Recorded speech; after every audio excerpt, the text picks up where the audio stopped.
తోడుగా దేవుడు ఉన్నాడు. దేవుని ఇచ్చిన మాట ఉంది. దేవుని యొక్క వాగ్దానము నీకు తోడుగా ఉంది. ఆ వాగ్దానాన్ని నమ్ము. అబ్రహాము దేవుని నమ్మెను, అది అతనికి నీతిగా ఎంచబడిను.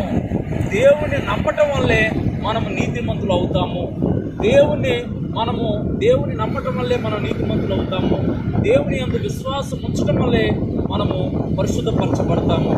ఆయన పరిశుద్ధ రక్తంలో నీవు కడగబడితే, ఆయన రక్తం యొక్కకు నీవు వస్తే, నీ పైన ఏలుబడి చేస్తున్న ప్రతి విధమైన శాపం నుంచి నీకు నిశ్చయంగా విడుదల కలుగుతుంది.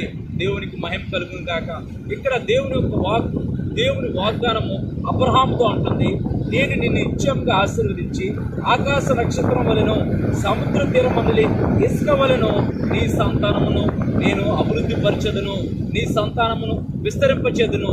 మనం చూసుకుంటే నా వెనకాల సముద్రం కనపడుతుంది. సముద్రపు ఒడ్డు మన కంటి